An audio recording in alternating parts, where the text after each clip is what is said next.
Hi, everyone. This is the Client-Directed Home Care CDHCI Expert. This is the first one.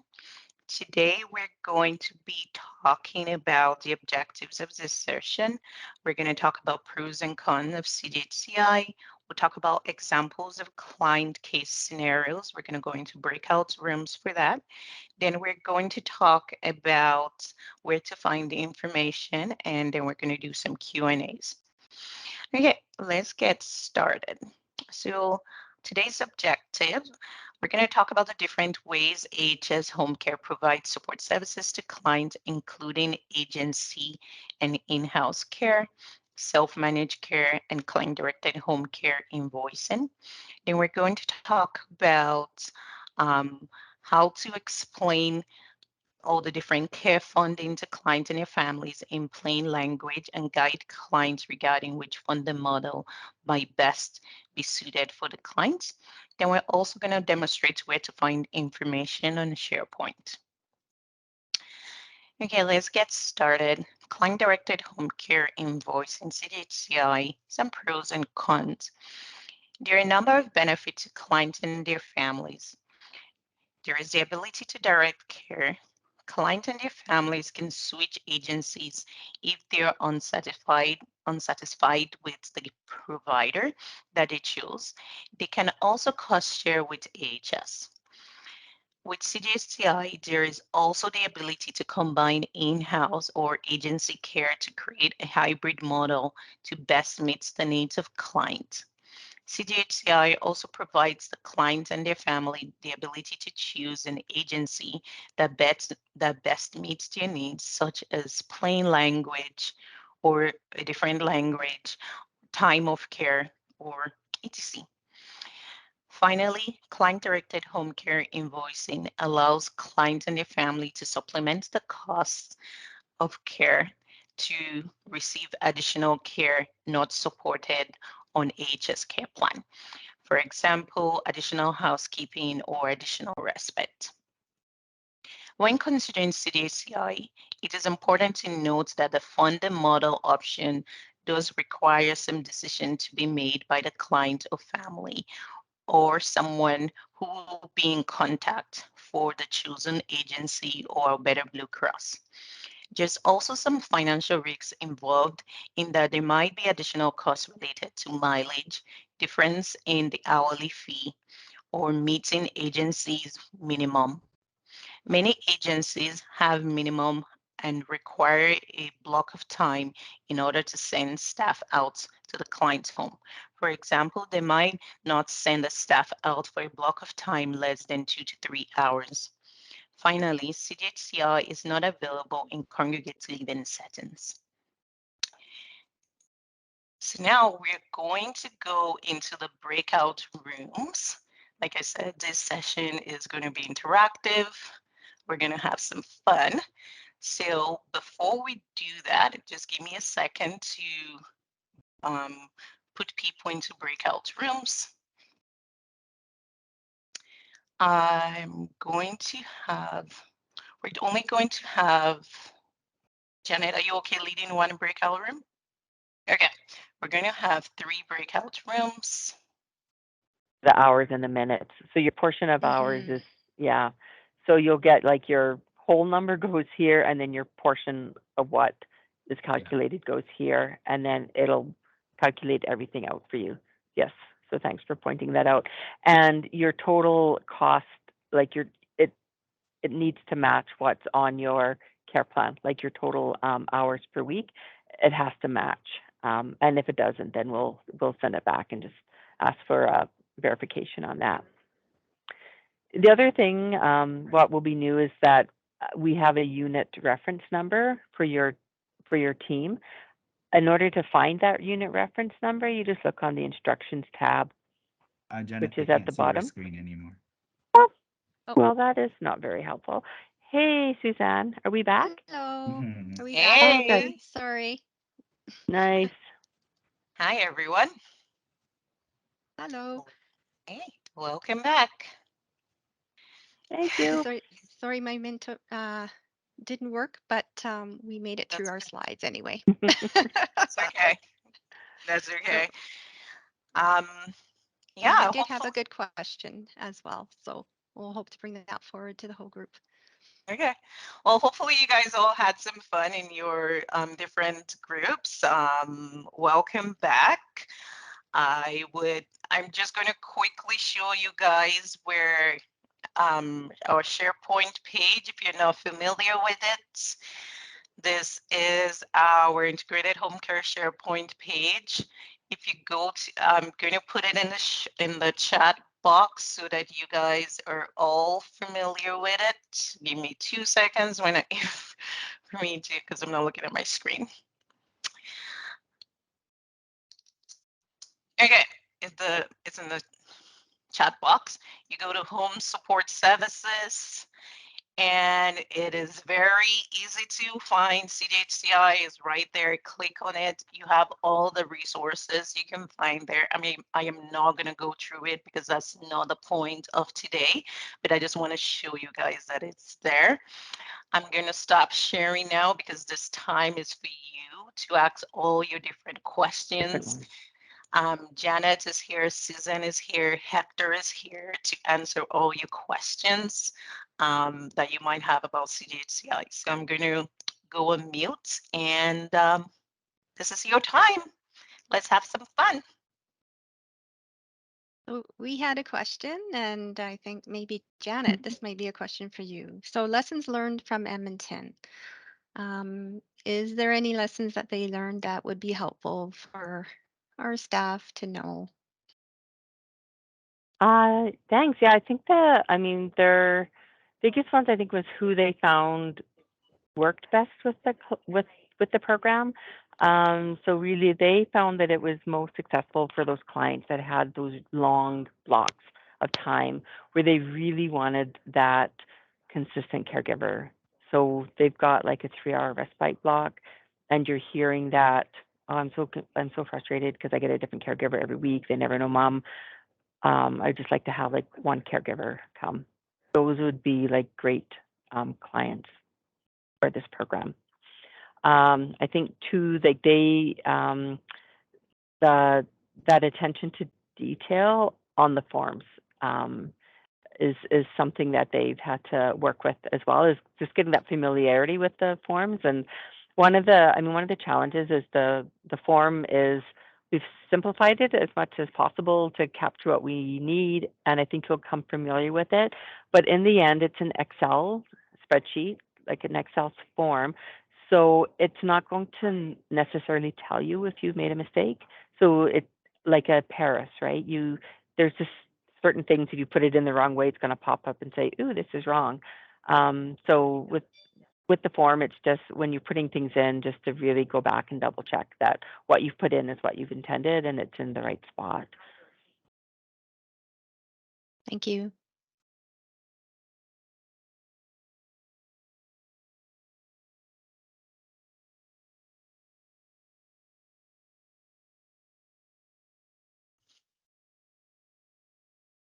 Anybody have any questions? If you're wanting to use some of these personal care and respite flex hours for the service group 3 and service group 4 clients, do you need to specify somewhere in the CDHCI form or the service care plan that the reason you have extra hours is because of the flex hours? I don't see a spot on there for flex hours. Can you just incorporate them? Yes, you can just incorporate them. If you are, um, like what I have seen is some people that have used that in addition to their vendor hours, which is fine because again, like they might be using those for some blocks of respite. But there is a spot on the CDHCI form when you get down towards the bottom where you do indicate whether or not this is a combined plan. So you would indicate like what your rug group, your total number of vendor hours per week, and what your hours per week for your CDHI plan is. Just and then you would certify that it's within your package guidelines. but we don't need to know necessarily that they're flex hours. So when it says new/current agreement hours, and then it has adjustment or Hmm. increase in hours, is the new current what you're going for with CDHCI, or is that what they're currently getting with home care? This form, the hours are always your CDHCI Okay. hours, go Okay. in those two boxes, and then your home care hours go about line 70. If you're looking at a form right now, there's a box there where you key in your total. Oh, sorry, that's your combined. Sorry. So you would add your combined hours and not just your vendor hours. I thought it But says line 78 is for admit or business office only. oh, line 70. It says total weekly combined contracted service Oh, per I see. hour. Yeah, Okay. yeah, So if you're going for just solely CDHCI, you don't need to, it would just be the hours for them. yes, Okay. yeah, Thank you. yeah. The difference between the two boxes, the new and current, and then the adjustment. So you would always put new, obviously, if you're starting a plan. If you are doing some sort of a change, but you're not actually changing the number of hours that you're granting, like it might just be you're doing um, a manager change or an address change, you still always need to do that current agreement hours. So that's where that always gets filled in. An adjustment is if you're actually changing what you're actually going to allow them to use. So like increasing or decreasing the number of hours they're eligible for. And in section C, where you're doing the start date and end date, for the start date, do you put the date that you submit this or the day that you anticipate services will start? The start of the services. So that really Eh, should always be the first of the month. First of Is the what month. we're Okay. really trying to like get people to do, first of the month to start and Okay. last and the last day of the month to end. A year from now.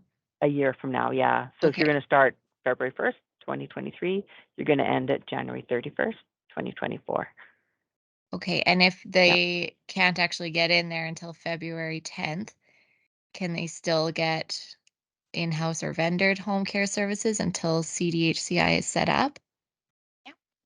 You Okay. can, but then we actually do have to do a different start date because then we actually need to do a prorate for the number of hours that they're eligible for, because um, they're eligible to they wouldn't be eligible to start billing until the middle of the month, but we also have to like calculate how many hours that translates to because they will have received hours up until they start.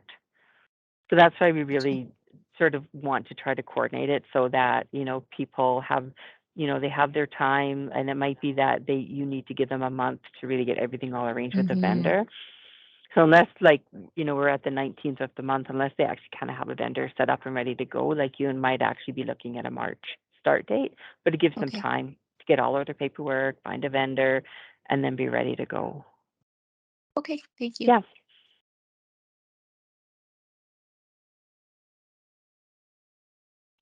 There's a question in the chat box. Wondering about approved vendor. Cochrane is just west of Calgary. Oh, Would approved vendor of the Northwest be able to accommodate some of the Cochrane area, or are we limited to the Bow corridor approved vendor? so, funny enough, Jennifer, Tiffany and I were just talking about this right before we started. I will reach out to Alberta Blue Cross and ask if they can tweak the map a bit. Yeah, because I hadn't realized that Cochrane is really not showing up in any of the current bubbles. What they'll need to do is identify which vendors said that they would be able to provide care in Cochrane, and probably like do a circle on the Cochrane area. Oh, thank you. Yeah, We had quite a discussion about it this morning. yeah. Wondering about that question. So Yeah, yeah, I and appreciate we that. may find that some of those bow corridor ones are also amenable to going into Cochrane. But when the Blue Cross actually sets them up, they specifically ask what areas you're willing to go. So I just think it's a mapping issue that they can take a look at. Okay. Because I know Yeah. we're just a little bit worried because I know our one approved agency in Cochrane could potentially probably be overrun with clients needing this, right? So we might not be able to Mhm. accommodate that great if we can't pull from city agencies as well. Mhm. You know what I mean? Yeah. Yeah. Can I ask, do the clients pay mileage? No, that would be really between the agency and their own employee. So the HCAs will work for an agency, so whatever arrangements they do. Um, and we don't include time for mileage on our service counter plan. So we don't add that extra 10 minutes. It's really the care plan is the tasks that we give them time for. Sorry, just a quick question. I think one of my clients was telling me that they're not supposed to be charging GST because some agencies are sending them a bill to say this is your GST after the services. Is that true, or how does it work for Mm, charging clients with GST or whatever? I'm not sure.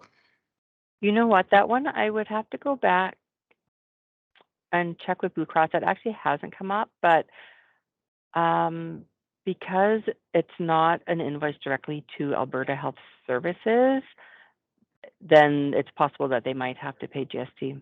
But actually, that's the first time I've heard that. So let me follow up on that. It's the first time for me too. It's Yeah, usually what we're covering is um a rate, right? So anything yeah, above that, they pay. So regardless if it's GST, we're only covering yeah, up to the yeah. max. I think the thing is, though, generally you don't pay GST like on health. Like Yeah. if you're sending a bill to Alberta Health Services, we wouldn't pay GST on it. But because those businesses are private businesses, I'm not actually quite sure how that works. That's the first time it's come up. So let me Is follow the and just see. is the billing different for homemaking? Um, when you submit it to Alberta Blue Cross, or is it all under the same billing?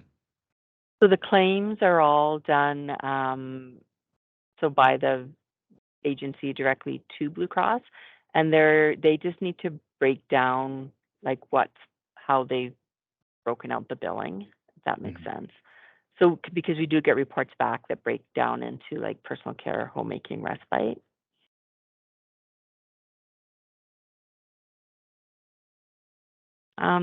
Jennifer, you asked me, is there a list of approved vendors? And yes, there is. On the SharePoint page, if you go to the home care SharePoint page and scroll down to the bottom, you'll see an Alberta Blue Cross section, and there's a maps link, and you just click on that. That's actually what the clients get directed to find their vendor, so they can find an area where they live and see what vendors have said they'd provide care.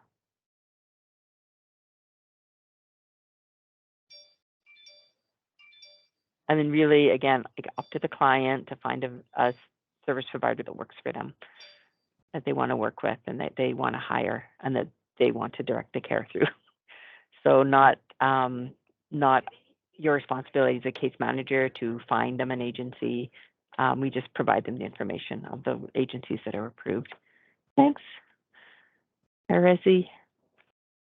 Yeah, I just posted a link to Okay. the Alberta Blue Cross website. Yeah. Yeah. Yeah. How I is could risk say. and safety going to be monitored? I know that all the HCAs are educated, but now we've got clients directing their care or families who are non-medical Hmm. background directing care and teaching people what they want. And I'm just concerned about if you're patient related or patient centered, is it the safest way? I think if we think about it similar to self-managed care, is that clients that have that ability to self-direct, then they are using a service provider that has at least that does have like credentials as a home care provider of services. But ultimately, it is the client's responsibility to be able to direct that care. So either themselves or someone. But AHS is not. We don't have the same contractual obligation that we do with our own service providers. So I think, as a case manager, I mean, if you're finding that that client, I don't know, is reporting that they're not getting good care, then do we coach them? Like, is it another agency that you need to approach then?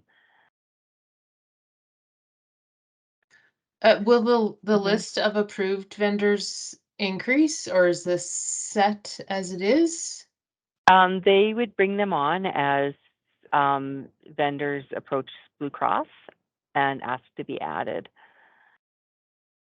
So the initial list that we have is a combination of some vendors that we're up in Edmonton and we're signed up to provide services up to Edmonton, that either um, already offered services in Calgary privately, because there's a lot of vendors that are like across the province, like private providers. And also, when we did our initial pilot project, we reached out to any vendors that were working with self-managed care clients, because a lot of them had already hired their own agencies with their self-managed care funding. So those ones were approached. And then, I think as kind of the word gets out that this program is out in Calgary, we'll have other vendors that come forward. And they have like a process that they need to go through to get registered. Um, but it is different in that, it's not CCHS, so they don't have to um, meet all of those standards in the same way that a home care provider would.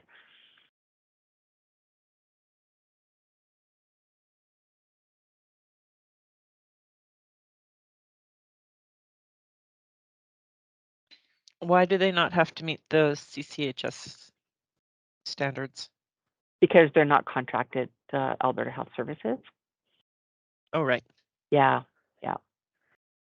So even though in the background we're funding the services, it's the client's choice as to which vendor they're using. And that's similar, that's really the same as self-managed care as well. They either, they can hire an agency or they can hire their own staff, but they don't have to meet our same standards. Is there any requirement of us to offer this to clients? I think like our expectation is that it's now like a service model. So as you meet with your clients and discuss services, set things up for them, you would have that in your mind is would this be an option that's appropriate for this client, and then discuss. Um, so, I don't know, like for regular case managers, like when you would talk about self-managed care as an option as opposed to like vendor care, is it just if they're dissatisfied with vendor care, or are there sometimes when you see that it might be a better fit? Um, so there's not going to be a go to your caseload and talk to every client about this and try to switch them. That's really not the intent. The intent is really to figure out, do I have a client that's really dissatisfied with vendor services and could this potentially work better? Do I have a client that's maybe expressing that they would like to manage the care, they want to be in control of their care plan? And then previously you might have offered self-managed care. Now we maybe talk about both of these as an option. Um, yeah. Does that help? Kind of. Yeah. Yeah. I mean, I'm in rural and I just looked and there's one vendor in all of our rural south area out of High River. So that person is obviously not going to be able to support the needs of all of our rural south clients who might benefit from this, right? So I guess too, it's talking with that vendor to see like how many, because like they do other private care too, right? Just like general people getting private care. So how many hours does she actually have to support us? Do I offer this to a client and then it doesn't actually work anyways? Like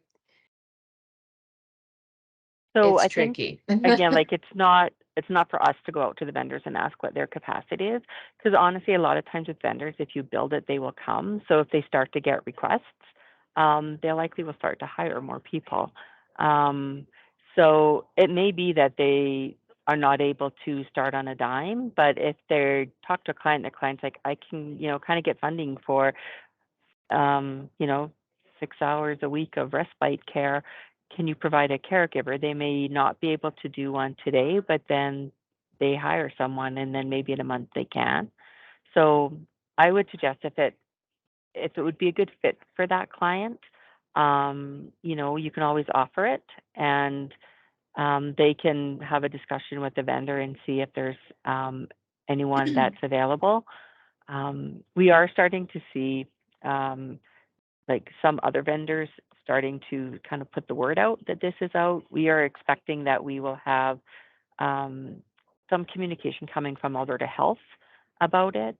So all of those sorts of things will like breed to have that availability, right, of different vendors. Can I'm we just have them? Yeah. Hi, sorry guys. Yeah. I know we're having a good Oh, conversation here.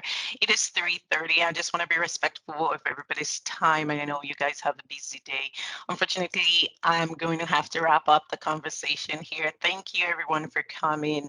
Good conversation. Just another Ask the Expert conversation coming up next week, Tuesday. We are going to be going over a service care plan. We're going to have one of and another example. It's going to be the same thing like today. 30 minutes of a case study and then 30 minutes of questions. So thank you for coming. Have a great afternoon, and I'll see you guys next Tuesday. Bye. thanks. Bye. Thank Thank you. you. Thank you.